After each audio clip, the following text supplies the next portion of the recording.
Doctor আপনাকে এবং ঠিকানা পরিবারকেও ধন্যবাদ আমার পক্ষ থেকে। জি, ডক্টর শফিকুর রহমানের আজকে একটি গুরুত্বপূর্ণ মিটিং আছে, সেজন্য আমরা তাকে ছেড়ে দিব দ্রুতই, কিন্তু আমরা কিছু প্রশ্ন আপনাকে জাতীয় আন্তর্জাতিক সব জায়গা থেকে একটু করতে চাই। আপনি আশা করব যে আমরা অনেকগুলি প্রশ্নই আপনাকে আজকে করতে পারবো।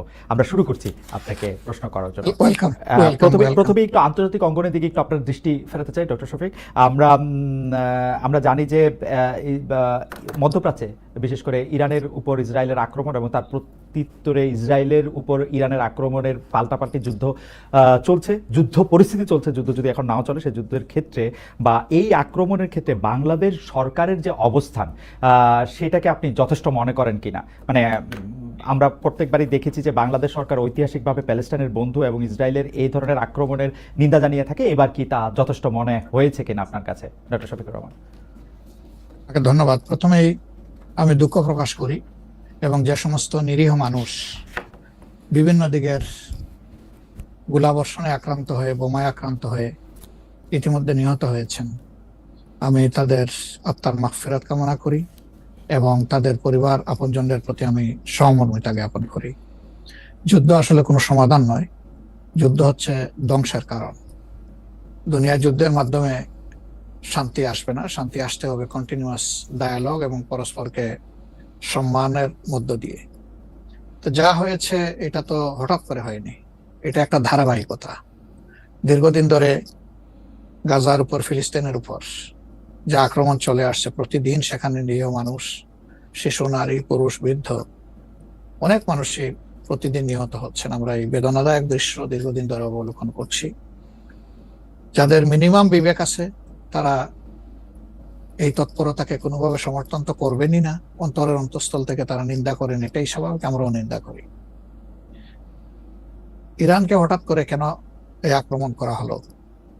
বিনা নোটিশেই কিন্তু অনেকটা বিনামেকে বজ্রপাতের মতো তাদের একটা স্বাধীন সার্বভৌম দেশে ইসরায়েলি হামলা করেছে। আমরা এটা নিন্দার সাথে সাথেই জানিয়েছি এবং শুধু আমরা না, দুনিয়ার বিবেকবান সবাই জানিয়েছে, এমনকি আরব বিশ্বের অনেকেও এই হামলার নিন্দা জানিয়েছিলেন। তবে ইরানেরও আত্মরক্ষার অধিকার আছে, যে কারো আত্মরক্ষার অধিকার আছে। আত্মরক্ষার স্বার্থে কেউ যদি কোনো ভূমিকা নেয় তাকে দায়ী করা যাবে না, কারণ সে আক্রান্ত। আক্রান্ত ব্যক্তি, রাষ্ট্র কিংবা সংস্থার আত্মরক্ষার অধিকার, এটা মানবতার ইতিহাসে স্বীকৃত, এটা কেউ অস্বীকার করে না। কিন্তু আমরা লক্ষ্য করেছি যে এই আক্রমণ প্রতি আক্রমণ, দুই আক্রমণেই শুধু সামরিক লক্ষ্য বস্তুতে আঘাত হানা হয়নি, বিভিন্ন ধরনের আঘাত এসেছে এবং এক পর্যায়ে আমেরিকা এখানে সম্পৃক্ত হয়ে পড়লেন।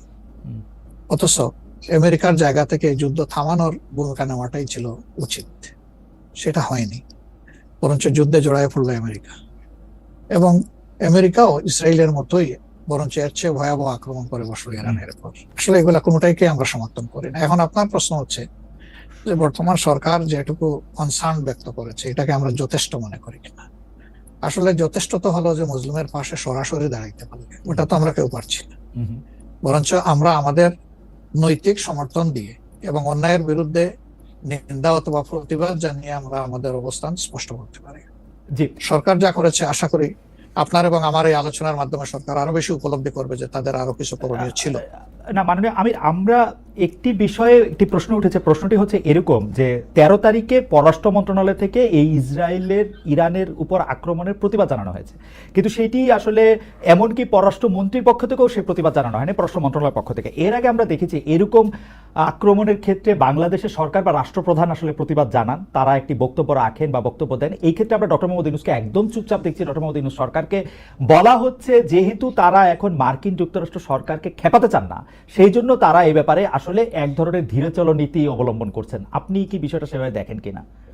এটার ব্যাখ্যা তারা ভালো দিতে পারবেন, তবে এমন দৃষ্টিভঙ্গি থাকলে এটা উচিত হবে না, কারণ মানবতা যেখানেই আক্রান্ত হবে একটা স্বাধীন দেশ হিসেবে, বিবেকবান কর্তৃপক্ষ হিসেবে অবশ্যই আমাদেরকে রেসপন্স করতে হবে। এই প্রসঙ্গে আরেকটু আন্তর্জাতিক প্রশ্ন, সেটা হচ্ছে যে আরব রাষ্ট্রগুলো, বিশেষ করে অর্গানাইজেশন অফ ইসলামিক কান্ট্রিজ এবং আরব ওয়ার্ল্ড, যারা আরবের ধনী বিশ্ব, তাদের যে প্রতিক্রিয়া, সেই প্রতিক্রিয়াকে আপনি আসলে সঠিক মূল্যায়ন করেন কিনা? দুই এক কথা বললেই হবে যে আপনি কি তাদেরকে? খুবই দুর্বল, খুবই দুর্বল। আপনি খুবই খুবই খুবই দুর্বল মনে করতেছেন। আমি একটু আন্তর্জাতিক রাজনীতি থেকে একটু আঞ্চলিক রাজনীতিতে আসি। অনেকেই বলে থাকেন যে বাংলাদেশের রাজনীতি করতে হলে ভারতের সাথে একটা বড় সম্পর্ক রেখে রাজনীতি করতে হবে। আপনার কাছে কি মনে হয় এই সময় ভারতের সাথে বড় সম্পর্ক কারা রাখতেছেন এবং জামায়াত ইসলামীর সাথে ভারতের সম্পর্ক আসলে কেমন? প্রথম কথা হলো যে রাজনীতি কার জন্য? রাজনীতি আমার মাটি এবং মানুষের জন্য। সুতরাং আমার সম্পর্কটা হবে জনগণের সাথে, আমার সম্পর্ক হবে আমার মাটির সাথে। এটা আমার 1 নম্বর প্রায়োরিটি। 1 নম্বর প্রায়োরিটিকে তার জায়গায় রেখে দুনিয়ায় যারা বন্ধু হয়ে এগিয়ে আসবেন দেশ এবং জনগণের কল্যাণে, আমরা সবাইকে আমরা স্বাগত জানাবো, অভিনন্দন জানাবো এবং বুকে ধারণ করব। কিন্তু যদি এই সম্পর্ক রাখার অর্থ এটি হয় যে কোনো রাষ্ট্রের আনুকূল্য নিয়ে অথবা রাষ্ট্রকে সন্তুষ্ট রেখে কোনো ধরনের রাজনৈতিক কর্মকাণ্ড পরিচালিত হবে, আমরা তার সম্পূর্ণ বিরোধী। ওকে, এই ক্ষেত্রে কেউ কেউ বলতেছেন যে বিএনপির সাথে ভারতের একটি সম্পর্ক দেখা যাচ্ছে, আবার কেউ কেউ উল্টোটা বলতেছেন ডক্টর মোহাম্মদ ইউনূস ভারতের সাথে সম্পাদিত শেখ হাসিনা সরকারের কোনো চুক্তি আলোর সম্মুখে আনছেন না এবং তার কোনোটি বাতিল করছেন না, কারণ ডক্টর মোহাম্মদ ইউনূস সরকারেরও ভারতের সাথে একটি নিবিড় এবং প্রবল সম্পর্ক রয়েছে। আপনি এই দুটি কিভাবে বিবেচনা করেন যে বিএনপির সাথে কি আসলে ভারতের একটি প্যাক্ট আছে? ডক্টর মোহাম্মদ ইউনূস কি ভারতের কাছে মুখে যাই বলুন খুবই নতজানু সরকার? মানে হোয়াট ইজ আপনার বিশ্লেষণ একটু শুনতে চাই। আসলে প্রথমটা আপনি যেমনটি শুনছেন আমিও তেমন শুনতেছি, আমার কাছে এর কোনো ডকুমেন্ট নাই। আর দ্বিতীয়টা যেটা বলতেছেন ডক্টর ইউনূস সাহেবের ব্যাপারে, আমি এর কোনো আলামত দেখতে পাচ্ছি না যে উনি ভারতের কাছে নত জানো, এর কোনো আলামত আমার কাছে স্পষ্ট নয়। ভারতের সাথে আমরা ভারতকে বিভিন্ন বিষয়ে তার সাথে কনফ্লিক্টে দেখতে পাচ্ছি। ভারতের সাথে হাসিনা সরকারের সম্পাদিত চুক্তিকে তিনি সামনে আনতেছেন না, এইটা একটা অভিযোগ। আরেকটা অভিযোগ হচ্ছে ভারত একতরফাভাবে ট্রান্সশিপমেন্ট এবং স্থলবন্দর দিয়ে মাল আনা নেওয়া বাতিল করলো, এর বিপরীতে বাংলাদেশ কোনো ব্যবস্থাই নেয় নাই এখন পর্যন্ত। আসলে বাংলাদেশের নেওয়ার সেই সুযোগটাও কতটুকু আছে না আছে সেটা বিবেচনায় নিতে হবে। 2 নম্বর হচ্ছে যে ইউনূস সরকার এখন দায়িত্বে আছেন, আমি ক্ষমতায় বলবো না, এই দেশের জনগণই তাকে দায়িত্ব দিয়েছে, উনি দায়িত্বে আছেন। উনি দায়িত্বে আসার পরে এটা ঠিক যে ভারত বলেছে নির্বাচিত সরকার আসলে তারা দেশকে সহযোগিতা করবে, তা এখানে কি বার্তা দেওয়া হলো তাহলে? সুতরাং এটা কোনোভাবেই টিকে না বিষয়টা। আর এই সরকারের অনেকগুলা প্রায়োরিটি আছে। চুক্তি সম্পাদন হয়েছে 2টা মানে সরকারের মধ্যে ইতিপূর্বে। সেই সরকার নির্বাচনে তার আইনগত এবং নৈতিক বৈধতা কতটুকু ছিল সে নিয়ে হয়তো প্রশ্ন থাকতে পারে, কিন্তু 2টা সরকারের মধ্যে চুক্তি সম্পাদিত হয়েছে এবং পলিটিক্যাল গভর্নমেন্ট দুইটাই, ইন্ডিয়া পলিটিক্যাল গভর্নমেন্ট, বাংলাদেশেও পলিটিক্যাল গভর্নমেন্ট। এই ধরনের কিছু ম্যাটার আছে যেগুলো আসলে পলিটিক্যাল গভর্নমেন্টকেই রিজলভ করতে হবে। যেমন কিছুদিন আগে আপনারা মানবিক করিডোর নামে একটা বিষয়ের কথা শুনেছেন, আমরা কিন্তু A to Z বলেছি নো, এটাই সরকারের ফাংশন হওয়া উচিত।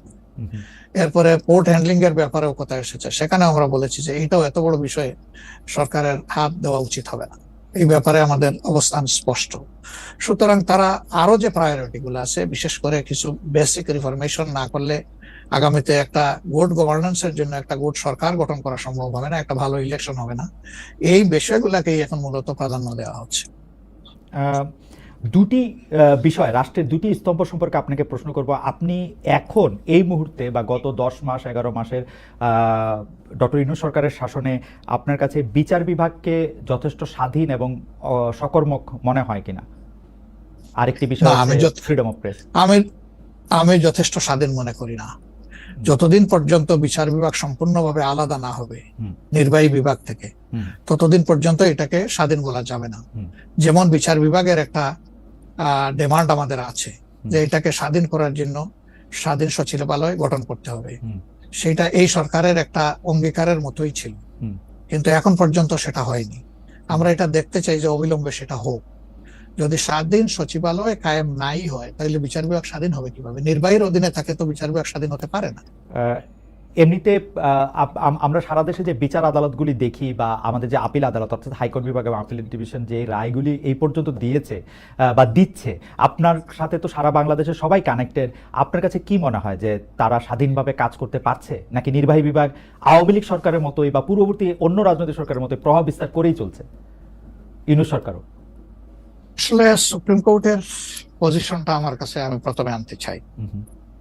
এখন যিনি প্রধান বিচারপতির দায়িত্বে আছেন তাকে, তার পারফরমেন্সকে আমরা যতটুকু পর্যবেক্ষণ করার সুযোগ পেয়েছি, আমাদের মনে হয়েছে তিনি তার বিবেক এবং তার স্বাধীন চেতা মানসিকতার জায়গা থেকেই তিনি পারফর্ম করছেন। হাইকোর্টের যেহেতু অনেকগুলা বেঞ্চ, সেখানে পার্সন টু পার্সন ডিফারেন্স হতেই পারে, কিন্তু আলটিমেটলি বিচার তো যাবে শেষ পর্যায়ে সুপ্রিম কোর্টের হাতে। এই জায়গাটাকে অতীতের যে কোনো সময়ের তুলনায় আমাদের কাছে বেটার মনে হচ্ছে। আপাতত ভবিষ্যতে তারা কি করবেন সেটা এখনই অগ্রিম বলা যাচ্ছে না। ওকে। আর বিচার আদালতের প্রশ্নে মানে জজ এন্ড সেশনস কোর্ট যেগুলি, ডিস্ট্রিক্ট জজ এন্ড সেশনস কোর্ট যেগুলি আছে 64টা জেলা এবং অন্যান্য ট্রাইব্যুনালগুলি, তারা কি স্বাধীনভাবে কাজ করতে পারছে?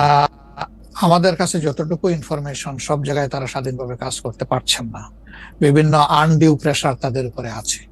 এটা কি নির্বাহী বিভাগের উপর থেকে, নাকি এটা জামাত ইসলামী প্রেসারটা দিচ্ছে, বা বিএনপি প্রেসারটা দিচ্ছে, বা এনসিপি প্রেসারটা দিচ্ছে? আমরা তো কোনো প্রেসারের পক্ষে নাই, আমরা always in favour of fair justice. আমরা আনফেয়ার কোনো জাস্টিস চাই না, আমরা চাই ফেয়ার জাস্টিস। এখন আর কারা দিচ্ছে না দিচ্ছে, আপনার টক শোতেই আপনি মেনি টাইমস বলেছেন, আমাকে উত্তর দেওয়ার দরকার নাই। আপনি যথেষ্ট জনগণের পক্ষে মতামত ব্যক্ত করার জন্য আপনি বহু সময় এই কথাগুলো রিপিট করেছেন। আমরা কিন্তু এর পক্ষে নাই এবং আমাদের বিরুদ্ধে এই ধরনের কোনো কমপ্লেইন কোথাও নেই। আর যদি ফ্রিডম অফ প্রেসের কথায় আসি, অর্থাৎ সংবাদপত্রের স্বাধীনতা বা গণমাধ্যমের স্বাধীনতা প্রশ্নে আপনার কাছে এই 10 মাসের বিবেচনা যদি চাই যাওয়া বা বিচার যদি চাই, আপনি কেমন দেখছেন যে স্বাধীনভাবে মত প্রকাশ করা যাচ্ছে কিনা? মানে সংখ্যা আপনি যারা সংখ্যায় কম তারাও তাদের মতামত দিতে পারছে কিনা? জি না, সেটা আমি আসতেছি। যদি আপনি in comparison two previous period, that is last 15.5 years, even another 2 years you can add with it. সকল কেয়ারটেকার সরকারের 2 বছর, পরবর্তী 15.5 বছর। অনেক সময় প্রেস আমাদেরকে বলতো, আমরা যখন জিজ্ঞেস করতাম যে এই ধরনের একটা জলজ্জন্ত মিথ্যাচার কেমনে করলেন, ওই যে কিছু করার নাই, স্ক্রিপ্ট লেখা ছিল, আমাদেরকে এটা জাস্ট ব্রডকাস্ট করতে হয়েছে। তো এখন সেই পরিস্থিতি এরকম নাই বলে আমাদের কাছে মনে হয়। তারপরেও আমরা প্রেসের কাছ থেকে বিভিন্ন সময় শুনি তাদের কিছু কনসার্নের জায়গা এখনো বিদ্যমান। কেউ কেউ এখনো তাদের উপরে আনডিউ প্রেসার দিয়ে থাকেন, এটা করতে পারবেন, এটা করতে পারবেন না। এটা যদি থাকে, একটা মিনিমাম রেঞ্জেও থাকে, তাহলে তো আমরা কমপ্লিট ফ্রিডম অফ স্পিচ বলতে পারছি না, ফ্রিডম অফ এক্সপ্রেশন আমরা বলতে পারছি না। এটা কিছুটা যে এখনো প্রিভেল করছে, এটা আমরা অনুভব করি। তবে আমরা ফিল করি যে প্রেসকে তাদের মতোই রোল প্লে করতে দেওয়া উচিত। আর প্রেসের কাছেও আমাদের প্রত্যাশা, তারা যেন সাদাকে সাদাই বলেন, সাদাকে অন্তত ধূসর বানাবেন না, এবং কালোকেও তারা মানে সার্ফ এক্সেল দিয়ে সাদা বানাবেন না।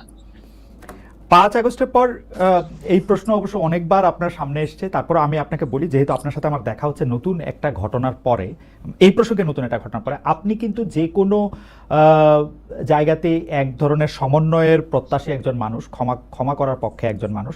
আপনি সর্বশেষ যে আওয়ামী লীগের রাজনীতি নিষিদ্ধ করা হলো এবং দলকে আসলে তার সকল কার্যক্রম নিষিদ্ধ করা হলো, এইটা নিয়ে আমরা দেখেছি যে আপনার দলকে যারা সমর্থন করেন তারাও সেই নিষিদ্ধের দাবি করেছেন।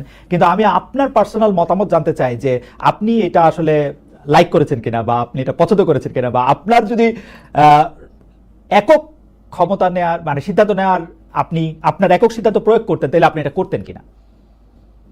দেখেন, এখানে অনেকগুলা বিষয়। আমাকে ইদানিং ফরেন মিশনের যারা বাংলাদেশে আছেন, এনভয় বা আপনার রাষ্ট্রদূত যারা আছেন, তারাও জিজ্ঞেস করেন যে ন্যাশনাল রিকনসিলিয়েশনের একটা জায়গা থাকা উচিত কিনা। আমি বলি অবশ্যই উচিত। তবে বিষয়টা হলো যে আমাদের ওন্ড গুলা একদম তাজা, ট্রমা গুলা এখনো, মেন্টাল এবং ফিজিক্যাল ট্রমা এখনো বিদ্যমান। হাসপাতালের বেডে এখনো রয়ে গেছে ইনজিওর্ড পারসন গুলো। শহীদ পরিবারের অনেকেই তাদের আপনজনের লাশও এখন পায় নাই, লাশের সন্ধান বা কবরের সন্ধানও পায়নি। সো এটা একদম তাজা একটা বিষয়। যেমন আমরা যদি সাউথ আফ্রিকার কথা ধরি, তাহলে ডিকেডস আফটার ডিকেডস এটাকে হিলিং করতে, রিকনসিলিয়েশনে আনতে সময় লেগেছে। অতএব মিনিমাম একটা সময় দিতে হবে। আওয়ামী লীগের ক্ষেত্রে কি হয়েছে, তাদেরকে নিষিদ্ধ করা হয়নি, তাদের কার্যক্রমের উপরে মানে নিষেধারোপ করা হয়েছে, তারা ফাংশন গুলা করতে পারবে। 15.5 বছর তো তারা সুযোগ পেয়েছিলেন এই দেশে ফেয়ার ডেমোক্রেসি, তারা চাইলে কিন্তু কালচার করতে পারতেন এবং ইতিহাসে স্মরণীয় হয়ে থাকতে পারতেন। কিন্তু আসলে আপনিও তো তাদের অনেক কর্মকাণ্ডের প্রতিবাদ করেছেন অত্যন্ত জোরালো ভাবে। আগের আপনার ঠিকানা থেকে, বর্তমান ঠিকানা থেকে, সব জায়গা থেকে আপনি যেখানে যখন ছিলেন আপনি করেছেন। কেন করলেন? এই জিনিসগুলো অ্যাকসেপ্টেবল ছিল না, এই জন্যই তো করেছেন।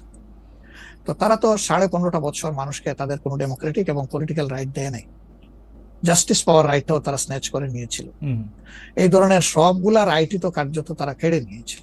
আপনি যদি প্রেসের কথা বলেন, এখন তো অ্যাটলিস্ট যখন তখন যাকে তাকে প্রধান উপদেষ্টাকে একটা কথা বলেছে ঢুকাই দাও, মামলা একটা দিয়ে তাকে সাথে সাথে ঢুকিয়ে দাও, এই কাজ তো এখন হচ্ছে না। আয়নাগরের ঘটনা তো এখন একটু হইতেছে মাননীয় আমির।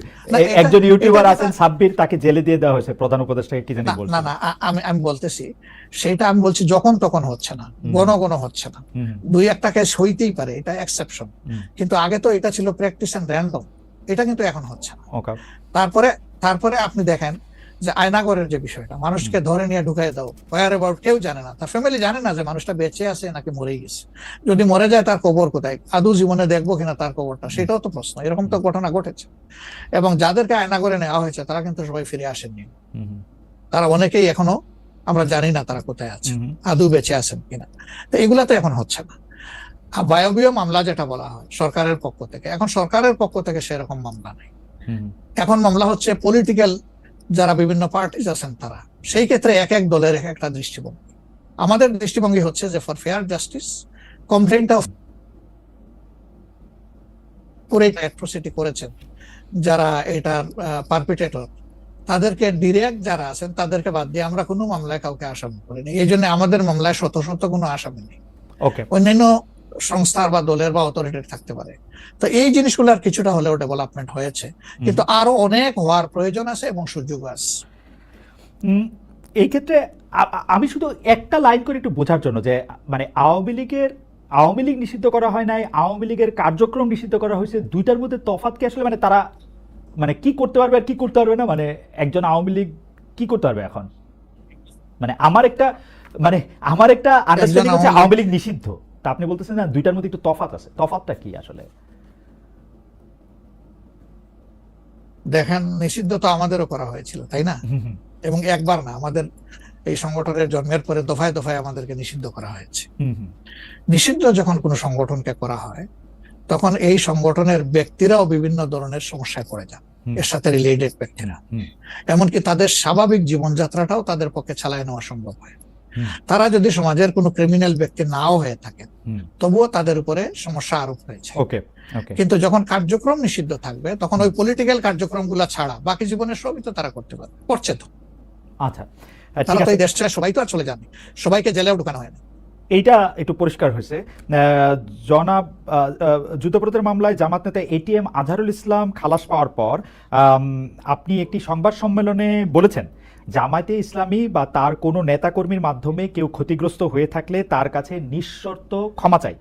এই ক্ষমা প্রার্থনায় কি ৭১ মুক্তিযুদ্ধের সময়টাও আছে কিনা সেটা সেদিন আপনি স্পষ্ট করেননি, আজকে এটা স্পষ্ট করবেন? মানে আপনি, অনেকেই প্রশ্ন করছেন যে জামায়াতের মাননীয় আমির ক্ষমা কিসের জন্য চাইলেন, মানে ৪৭-এর পর থেকে শুরু করে আজকে পর্যন্ত, শুধু ৭১ না, ৪৭-এর পর থেকে শুরু করে আজকে পর্যন্ত আমাদের দ্বারা যত মানুষ যত জায়গায় কষ্ট পেয়েছে, কেউ যদি ক্ষতিগ্রস্ত হয়ে থাকে, সেই মানুষগুলো, তাদের সকলের কাছে আমি বিনা শর্তে ক্ষমা চেয়েছি। কেন ক্ষমা চেয়েছি?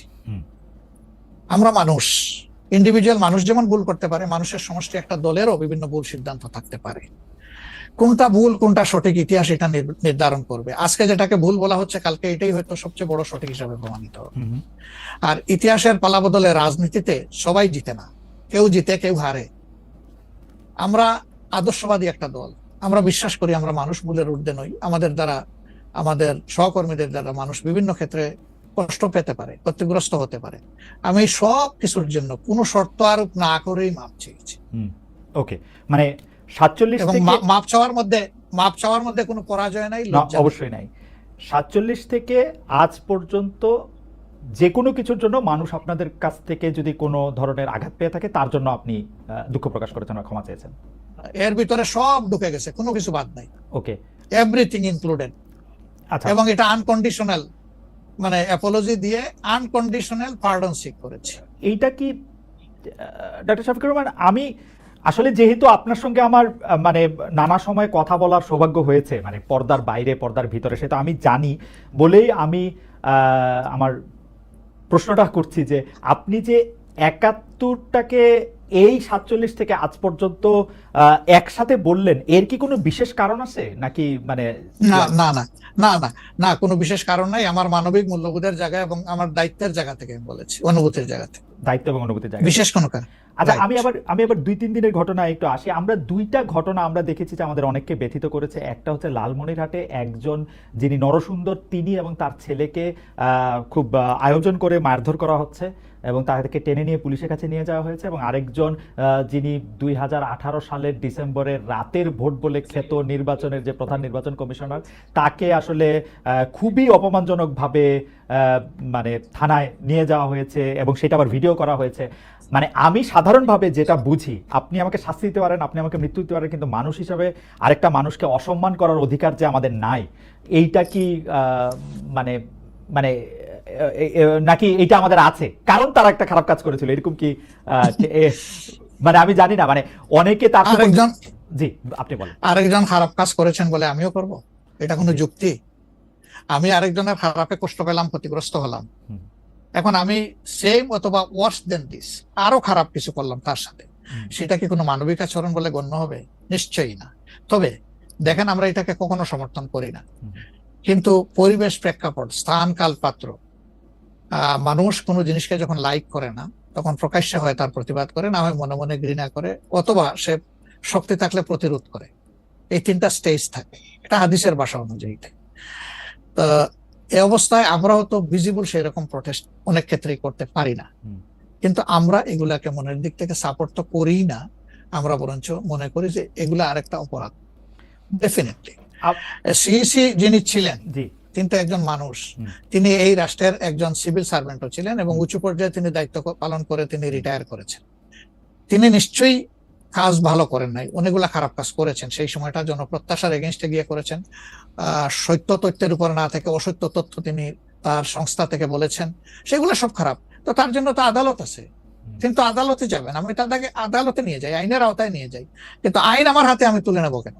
এটা তো কোনো অবস্থায় আমরা সমর্থন করবো না। এই জন্য আপনার স্মরণ থাকার কথা, 5 তারিখ রাত্রেই আমরা ঘোষণা করেছি যে ব্যক্তিগতভাবে আমরা কারো উপর থেকে কোনো প্রতিশোধ নেব না এবং আমরা নেইনি। আমাদের 2-1টা ব্যতিক্রম ঘটনা ঘটেছে, আমরা তাদেরকে শাস্তি দিয়েছি, আমরা ছাড় দেই নাই কাউ। আমাদের এই ঘটনাগুলো র্যান্ডম না, ব্যাপক না, 2-1টা বিচ্ছিন্ন ঘটনা, আমরা কাউকে ছাড় দেই।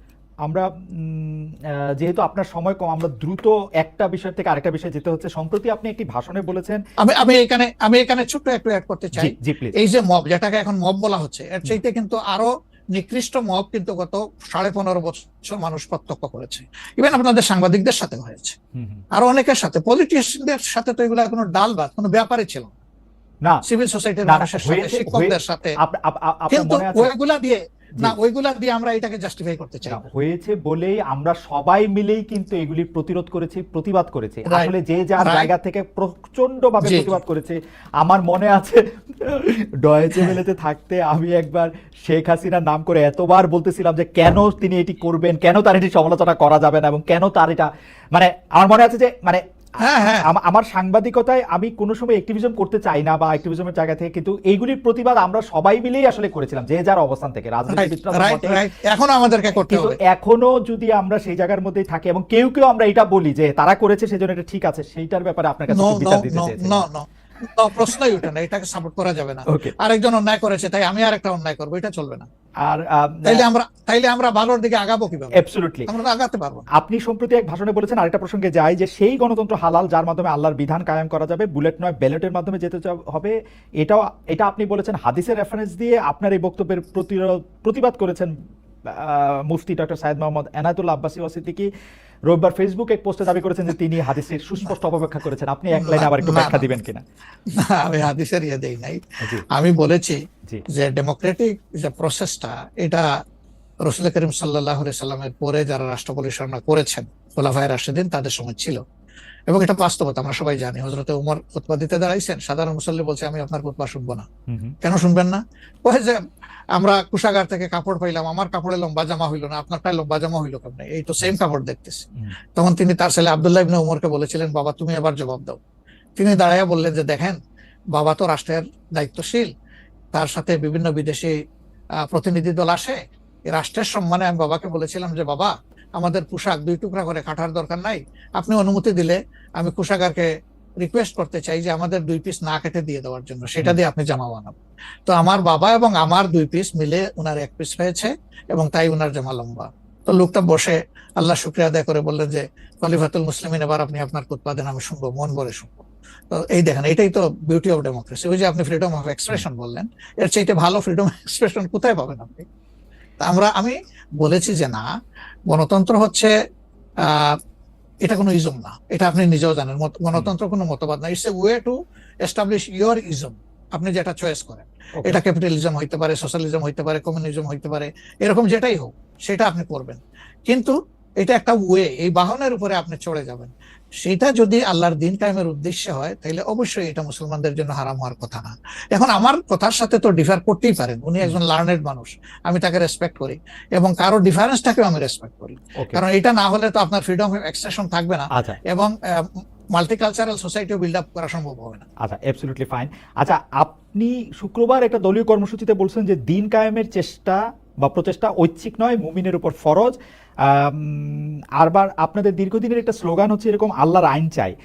এখন একটি নতুন প্রচারণা, মানে অনেক দলকেই ক্ষমতায় দেখা যায়, মানে জামাত ইসলাম একটা নতুন প্রচারণা এরকম যে অনেক দলকে ক্ষমতায় দেখা হয়েছে, জামাতকে একটিবার সুযোগ দেওয়া হোক, আপনারা যদি নির্বাচনে জিতে ক্ষমতায় যেতে পারেন তাহলে কি বর্তমান ব্যবস্থা পাল্টে কোরআন সুন্নাহ ভিত্তিক শাসন বা শরিয়া আইন, শরিয়া ব্যবস্থা চালু করবেন? আসলে দেখেন, কোরআন সুন্নাহ ভিত্তিক মানে অনুশাসন যেটা, এটার ব্যাপারে সমাজের পারসেপশনের ভিন্নতা আছে। আমাদের বাংলাদেশের যে সংবিধান আছে, এই সংবিধানের অনেকগুলা আর্টিকেল, অনেকগুলা ধারা উপধারা কোরআনের সেন্সের সাথে পুরোপুরি মিলে যায়, এটার সাথে কোনো ডিফারেন্স নাই। আবার কিছু কিছু ধারা আছে সেখানে কনফ্লিক্ট, কন্ট্রাডিকশন আছে। ওরকম পরিবেশ পরিস্থিতি যখন আসবে, জনগণের প্রত্যাশার আলোকে এটা মানে সবার সাথে ইন্টারেক্টিভ হয়, সবাইকে সাথে নিয়েই ইনশাআল্লাহ ভালো জিনিসগুলোকে আমরা ইনপুট দেবো আল্লাহ থেকে। তবে এটাও মনে রাখার বিষয় যে কোরআনী শাসন হঠাৎ করে আল্লাহ তাআলা এস্টাবলিশের হুকুম দেন নাই, it was a gradual process. For example মাদক কিন্তু দুনিয়ার কেউ কিন্তু এটাকে অ্যাপ্রুভাল দেয় না, বাট এটার প্র্যাকটিস সব জায়গায় আছে, এটা বাস্তবতা। তো সেই মদ যখন হারাম ঘোষণা করা হয়, নিষিদ্ধ করা হয়, তখন কিন্তু 3 পর্যায়ে গিয়ে চূড়ান্তভাবে এটা নিষিদ্ধ করা হয়েছিল। তো এটা গ্রাজুয়াল একটা প্রসেস। আপনি একটা ক্রাইম থেকে, দীর্ঘদিনের প্র্যাকটিস থেকে মানুষকে সরাবেন, আল্লাহ তাআলার সেই বিধানকে অনুসরণ করেই আমরা আগাবো ইনশাআল্লাহ। 5 আগস্টের পর থেকে বিএনপির পক্ষ থেকে যেহেতু জাতীয় নির্বাচনের দাবি জানানো হয়েছিল, এটা নিয়ে অনেক তাদেরকে রঙ্গব্যঙ্গ করা হয়েছে। জামায়াতে ইসলামী মাঝামাঝি থেকে ফেব্রুয়ারি ইলেকশনের কথা বলেছে, রোজার পরেও ইলেকশনের কথা বলেছে, রোজার আগেও ইলেকশনের কথা বলেছে, কিন্তু আমরা দেখতে পাচ্ছি জামায়াতে ইসলামী 300 আসনে প্রার্থী ঘোষণা করে ফেলেছে। আপনারা যদি পরে কোনো রাজনৈতিক জোট করেন বা পরে যদি কোনো ধরনের রাজনৈতিক সমঝোতার মাধ্যমে জাতীয় সরকারের একটা আবহ তৈরি হয়, তাহলে কি হবে? আপনারা এখনই জোট ঘোষণা করে ফেলেছেন, সেটা কেমন হলো? আলহামদুলিল্লাহ, এটা আমাদের সাথে যাদের ইন্টারেকশন আছে তারা সবাই জানেন।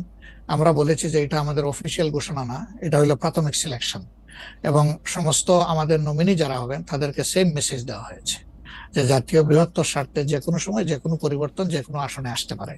আমাদের সংগঠন এটার জন্য পূর্ণ প্রস্তুত, প্রয়োজনে আমার থেকেই পরীক্ষা শুরু হবে, কোনো অসুবিধা নেই।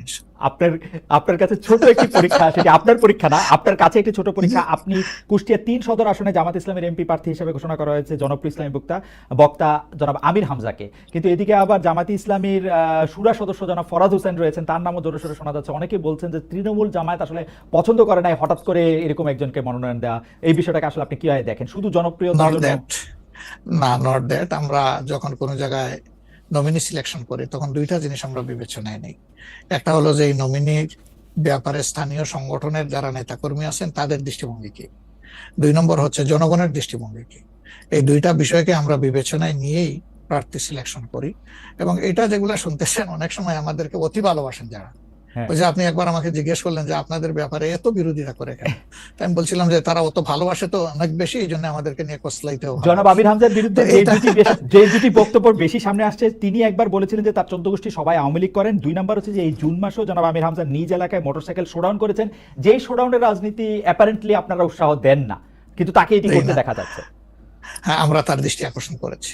ওকে, আমরা এই ব্যাপারে দৃষ্টি আকর্ষণ করেছি যে পাবলিক ইনকনভিনিয়েন্স হয় এমন কোনো কাজ আমরা করব না, যত দূর সম্ভব এটা আমরা অ্যাভয়েড করে চলবো। এটা আচ্ছা, আমরা আরেকটা প্রসঙ্গে আসি যে লন্ডনে ডক্টর মোহাম্মদ ইউনূস এবং জনাব তারেক রহমানের বৈঠকের পর যৌথ বিবৃতির প্রসঙ্গে জামায়াতে ইসলামী একটা শক্ত অবস্থান নিয়েছে। তারা বলেছে যে বৈঠককে তারা স্বাগত জানিয়েছেন, কিন্তু যৌথ বিবৃতিটা তারা পছন্দ করেন নাই। এই কারণে জাতীয় ঐক্যমত্য কমিশনের তাদের অংশগ্রহণও তারা একদিনের জন্য বয়কট করেছেন, মানে আপনারা বয়কট করেছেন। পরে আবার ডক্টর মোহাম্মদ ইউনূস আপনাকে ফোন করেন এবং সেই টেলিফোনের পরে আপনি ডক্টর মোহাম্মদ ইউনূস টেলিফোনে কি বলেছিলেন আপনাকে, সেটাকে আমাদের একটু বলা যাবে? না, উনি আসলে সেখানকার পরিবেশটাই তুলে ধরেছেন সামগ্রিকভাবে যে কেন উনি এটা করতে গেলেন। আমাদের কনসার্নের জায়গা ছিল যে তিনি নির্বাচনের একটা টাইমলাইন, ডেট নেই, একটা টাইমলাইন ঘোষণা করেছিলেন যে এটা 1 এপ্রিল কোনো একটা সময়ে নির্বাচন অনুষ্ঠিত হবে এবং নির্বাচন কমিশন সেই ব্যাপারে তারিখ নির্ধারণ করে তারা শিডিউল দেবে। এটা কিন্তু সবগুলা দলের সাথে সিরিজ অফ টকের পরে উনি সরাসরি আলোচনার পরে এটা করেছিলেন। এরপরে তিনি লন্ডনে গিয়েছেন। তারেক রহমান সাহেব যেহেতু দেশে নেই এবং তিনি কার্যত বিএনপির এখন হইলেন নির্বাহী প্রধান, ভারপ্রাপ্ত চেয়ারম্যান, তো তার সাথে একটা বৈঠক হওয়াই উচিত, হইতেই পারে, এটা তো ভালো, এটা খারাপ কি? রাজনীতিতে ডায়ালগই তো উত্তম সমাধান। এবং বিএনপির কিছু কনসার্ন ছিল, তার সাথে আলোচনার মাধ্যমে সেটা যদি দূর হয় এটা তো ভালো, জাতীয় জীবনের জন্য ভালো, জাতীয় রাজনীতির জন্য ভালো। কিন্তু যেটা সকল দলের সাথে আলোচনা করে তিনি একটা টাইমলাইন দিলেন, শুধুমাত্র একটা দলের সাথে আলোচনা করে সেটা থেকে এইভাবে তার প্রকাশ্যে ঘোষণা দেওয়া, যদিও তিনি ডেফিনেটলি বলেন নাই যে রমজানের আগেই হবে, তিনি বলেছেন যদি এই জিনিস ফুলফিল করা যায় তাইলে সেটা আগেও চিন্তা করা যেতে পারে, কিন্তু সেটা ভালো হতো। আমাদের বক্তব্য হচ্ছে ভালো হতো দেশে এসে তিনি তাকে বলতেন যে আমি সম্মানের সাথে আপনার কথা শুনলাম, আমি মনে করি আপনার কথাগুলো লজিক্যাল, আমি দেশে গিয়ে আবার দলগুলোর সাথে একটু আলাপ করবো, করে এটাকে কিভাবে শেপ দেওয়া যায় আমি চিন্তা করবো, আপনি আমার উপর আস্থা রাখতে পারেন। That was good. কিন্তু এটা না করে সেখানে এটা ঘোষণা দেওয়াটাকে আমরা সঠিক মনে করি নাই। আমরা মনে করি যে ক্ষমতার ভারসাম্য একদিকে হেলে গিয়েছে এবং জাতি একটা রং মেসেজ পেয়েছে। এই জন্য আমরা আমাদের এই পর্যায়ে এটা আমার একটা প্রশ্ন, আপনার কাছে কি মনে হয় পরবর্তী জাতীয় সংসদ নির্বাচন আসলে কোন দিন কোন মাসে হবে? আমি ঠিক এটা জানি না, তবে আমি মনে করি যে এটা এপ্রিল পাড়ি দেবে না কোনো অবস্থায়। আর ফেব্রুয়ারিতে হলে আমিই বলেছি সবার আগে, আপনি বলেছেন যে হ্যাঁ, যে ফেব্রুয়ারিতে হলে এটা বেস্ট, কারণ এই সিজনটা আমাদের জন্য কমফোর্টেবল সিজন ইলেকশনের জন্য। আপনার কাছে কি মনে হয় আপনার মনে কি এরকম একটা সম্ভাবনা আপনি দেখতে পান যে এটা রমজানের পরেও আসলে যেতে পারে? সেই ক্ষেত্রে রমজানের সময় আপনাদের ক্যাম্পেইন করতে হবে। বেশিরভাগ সময় আমরা দেখি যে রমজানের সময় ধর্মপ্রাণ মুসলমানদের অনেকেই আসলে দুনিয়াবি কোনো জিনিসের মধ্যে থাকতে চান না, সেই ক্ষেত্রে ভোটের মানে এখনো কি? আমার মনে হয় যে রমজানে তো আমরা সব ধরনের সব কাজই তো করি, কাজ তো আমরা বাদ দিই না কোনো, রাইট? অফিস আদালত ব্যবসা বাণিজ্য সবই তো করি, খেত খামার যার যেটা আছে। রমজান আমাদের জন্য কোনো সমস্যা না, রমজান কারোর জন্যই সমস্যা হওয়া উচিত না। কোনো দল বলেছেন যে রমজানে ক্যাম্পেইন করতে গেলে অনেক ইফতার মাহফিল হবে, সেখানে প্রচুর টাকা খরচ করতে হবে, আপনি করবেন না। আপনি ইফতার মাহফিলে মেহমান হিসাবে গিয়ে খেয়ে আসবেন, দোয়া করে দিয়ে আসবেন, অসুবিধা কি? আপনাকে টাকা খরচ করতে হবে কেন? ওই সময় তো এমনিও টাকা খরচ করা ঠিক না, শিডিউল ডিক্লারেশন হয়ে যাওয়ার পরে মানুষকে খাওয়ানো ঠিক না। আপনি খাবেন, অসুবিধা কি? দাওয়াত দিলে যাবেন, খাবেন, কথা বলবেন, মিশবেন, হাত মিলাবেন, এটা আপনার নির্বাচনী কাজকে আগাবে, কোনো সমস্যা তো নাই। আপনি কোনটা প্রেফার করবেন, মানে ইলেকশনের ডেট ফেব্রুয়ারি অর এপ্রিল? আমরা তো প্রেফার করে বলেছি বেস্ট হইলো ফেব্রুয়ারি, কিন্তু এপ্রিলে হইলে কোনো অসুবিধা নাই। আমরা মনে করি এপ্রিলে হইলে অসুবিধা নাই, তবে এটা ক্রস করা উচিত নয়। এপ্রিল ক্রস করা উচিত না, কোনো অবস্থায় উচিত হবে না। আপনি কি মনে করেন এখন যদি নির্বাচন কমিশন বলে যে তারা ডিসেম্বরে নির্বাচন দিতে চান, তাইলে কি আপনারা আপত্তি জানাবেন না আপনাদের এটা? হ্যাঁ, না, আমরা ওই যে 2-3টা জিনিস বলেছি যে বেসিক রিফর্ম, তারপরে হচ্ছে আপনার দৃশ্যমান বিচার, প্রবাসীদের ভোট ইনকর্পোরেট করা, এই 3টা জিনিস যদি আমরা মিনিমাম পাই তাহলে ডিসেম্বর কেন, সামনের মাসে হইলে আমাদের কোনো আপত্তি নেই। ডিসেম্বর আমাদের দর্শক, আর আমরা দেখেন মূল থেকে কখনো বলি নাই যে এই মাসে হতেই হবে, এই শব্দ কিন্তু কখনো আমরা উচ্চারণ করিনি। আমরা এই ব্যাপারে ফ্লেক্সিবল, আমরা প্রধান উপদেষ্টার কমিটমেন্টের উপরে রেসপেক্ট শো করতে চাই। উনি বলেছিলেন ডিসেম্বর এই বছর অথবা আগামী বছরের জুনের মাঝখানে যে কোনো সময় তিনি নির্বাচন দিবেন। তা আমরা দেখতে চাই যে তিনি তার কথার উপরে আছেন। তবে এটাও ঠিক যে মে জুন এইগুলা কিন্তু ইলেকশনের জন্য কোনো ফেভারেবল টাইম না। ইভেন এপ্রিলটাও একটু কষ্ট হবে, এই ব্যাপারে বলার অপেক্ষা রাখে না। ফেব্রুয়ারির চাইতে এপ্রিলে কিন্তু একটু কষ্ট বেশি হবে। আপনাকে যেহেতু মানে একটু তাড়াতাড়ি সেটা সেজন্য আমাদের শেষ প্রসঙ্গ সেটা হচ্ছে বিএনপির সাথে জামায়াতে ইসলামের সম্পর্ক। আমরা দেখেছি যে আপনি এবং আপনাদের দলের নায়েবে আমির তারা দুজনেই বিএনপির চেয়ারপারসন এবং ভারপ্রাপ্ত চেয়ারপারসন যারা লন্ডনে ছিলেন তাদের সাথে দেখা করেছেন। দেখা করার পরে আমরা রাজনীতিতে একটা ইতিবাচক সুবাতাস দেখেছিলাম। আপনি এসে ফেব্রুয়ারিতে ইলেকশনের কথা বলেছিলেন। এখন আবার ব্যাপারটা আসলে কোন জায়গায়, মানে জামায়াতে ইসলামী বিএনপি কি পরস্পর মুখোমুখি অবস্থা আছে? তাদের মধ্যে কি আবার একটা সদ্ভাব, মানে আসলে অবস্থাটা কি এখন? না, আসলে সমস্যাটা আমাদের না, সমস্যা আপনাদের, আচ্ছা মিডিয়ায় যারা আছেন তাদের। আচ্ছা আমরা তো মুখামুখি না, আমরা তো পাশাপাশি আছি। তো ওকে।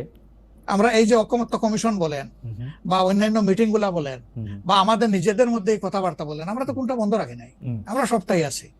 কিন্তু কতিপয় মিডিয়া, সবাই না, এই কুচায় কুচায় টেনে টেনে সুতা বাইর করে কোথায় একটু বিএনপির মুখামুখি জামাত হবে, জামাতের মুখামুখি বিএনপি হবে। এটার মধ্যে জাতির কি কল্যাণ আছে আমরা বুঝতে পারি না। আমাদের তো ওরকম কোনো রেশারেশির সম্পর্ক নাই। আমি আমি হচ্ছে যে দুটা, খালি আপনি মিডিয়ার কথা বলছেন, ভালো করছেন। এখন আমরা তো আসলে মানে মিডিয়া থেকে অনেক সময় তথ্য নেই। বিএনপির নেতার প্রসঙ্গে একটি সংবাদ শিরোনাম আমি পড়েছি, ভোট হলে তো তাদের গুরুত্ব থাকবে না, জামায়াতকে ফখরুলের খোঁচা, স্বাধীনতার অবিশ্বাসীদের সমর্থন করা যাবে না, মির্জা ফখরুল। আবার আরেকটা রিপোর্ট, আবার আরেকটা পত্রিকার রিপোর্ট, জামায়াতকে স্বাধীনতা বিরোধী বলা হলে অনেকের বাবাও রাজাকার ছিলেন, জামায়াতের সাধারণ সম্পাদক বলছেন। তো আপনি আসলে শুধু মিডিয়াকে না বলে আমরা তো একটা নেতাদের মধ্যে আপনারে তো একটা দেখি না, মানে আপনারা আমি মনেই করতে পারতেছি না, আমি প্রাণপণে মনে করতে চেষ্টা করতেছিলাম, কিন্তু নেতা কর্মীদের মধ্যে তো ব্যাপারটা আসলে আমরা দেখি। না না, আছে, এটা আমি অস্বীকার করব না। জি, এটা যে কিছু নাই আমি সেটা বলছি না। তবে একটা কথা দেখেন যে আসলে গর্ব অহংকার বড় খারাপ জিনিস। ওকে। অহংকার আল্লাহ তাআলার চাদর, এটা নিয়ে কেউ টানাটানি করুক, এটা মহান আল্লাহ পছন্দ করেন না। তো গর্ব অহংকার করতে করতেই একদল কোথায় গেছে চিন্তা করেন। তারা তো সবসময় মানুষকে কুচিয়ে কুচিয়ে কথা বলতেন, রাইট। কোথায় তোমাদের ঈদের পরের আন্দোলন, কোথায় গিয়ে আশ্রয় নিবা, এই ধরনের অনেক কথাবার্তা ছিল না? অবশ্যই অবশ্যই ছিল।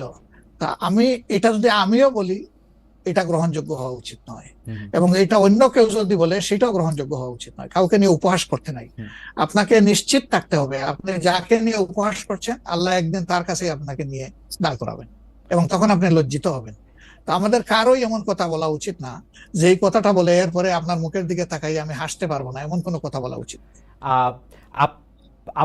10:42 বাজে, আমি কি একটা ছোট্ট প্রশ্ন আর করবো 2-1 মিনিটের মধ্যে এটা উত্তর দিতে পারবো? প্লিজ প্লিজ প্লিজ, সেটা হচ্ছে যে বলেন। এটা আমাদের ইলেকশনের আগে তো অনেক ধরনের কথাই আসে, কেউ কেউ একটা জরিপ করে, কেউ কেউ নিজস্ব। আপনারা কি নিজস্ব কোনো জরিপ করেছেন আপনাদের আসন বা আপনাদের পপুলার ভোট বা পপুলারিটির ব্যাপারে? কেউ কেউ বলছেন এবার আপনারা 91-এর বিএনপি যেমন আওয়ামী লীগকে কাঁদিয়ে ক্ষমতা পেয়ে গেছিল, এইবারও আপনাদের এরকম একটা হইতে পারে, এটা কি আপনার মনে হয় যে মানে? মহান আল্লাহ সবচেয়ে ভালো জানেন, তবে আমরা জরিপ করেছি এবং আরো করব। আচ্ছা। আমরা যখন জরিপ করি তখন নির্বাচনী কোনো আবহ সৃষ্টি হয় নাই, সেটা ছিল নভেম্বর ডিসেম্বরে। আর আমরা এখন নির্বাচনী আবহ কিছুটা এসেছে, সকল অ্যাক্টর এখন ময়দানে কম বেশি ভিজিবল হবেন, তারপরে ইনশাল্লাহ আমরা জরিপ করব। তখন বোঝা যাবে যে আগের মূল্যায়ন আর পরের মূল্যায়নের মাঝে তফাৎটা কতটুকু। আর যেটা বললেন যে কাউকে কাঁদ দিয়ে খাওয়ার ক্ষমতায় যাওয়া, আমরা ভাই আসলে ক্ষমতায় যাওয়ার বিষয়টা দেখি না। আমরা দেখি যে এটা একটা বিশাল দায়িত্বের বোঝা।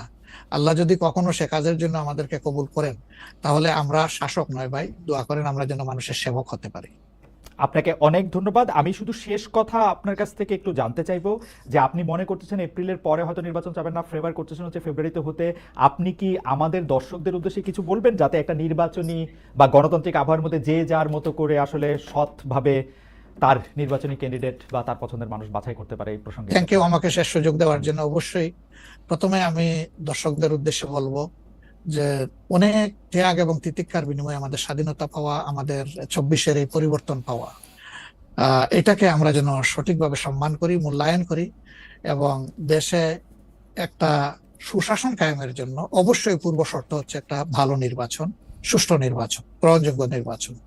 সেই নির্বাচনের জন্য যে যেখানে আছে সেখান থেকে কোনো অন্যায়কে সমর্থন নয়, বরঞ্চ ন্যায়ের পক্ষ নিয়ে আমরা যেন দাঁড়ায় যেতে পারি। ন্যায়ের পাল্লা যেদিকেই থাকবে আমারও সমর্থনটা সেদিকেই থাকবে। কোনো অন্যায়, সেটা আমার দীর্ঘদিনের সম্পর্ক যদি কারোর সাথে থেকে থাকে, আমি যেন অন্যায়ের সঙ্গী না হই, কেউ যেন অন্যায়ের সঙ্গী না হয়। 2 নম্বর, যেহেতু প্রবাস থেকে আপনার সাথে আমার এই কথা, সেই কারণে আমি অনুরোধ করব যে প্রবাসীদেরকে শুধুমাত্র রিমিটেন্স যোদ্ধা বলে আমাদের দায়িত্ব শেষ হয়ে যায় না, বরঞ্চ প্রবাসীদের সবচেয়ে বড় অধিকার তাদের ভোটের অধিকার।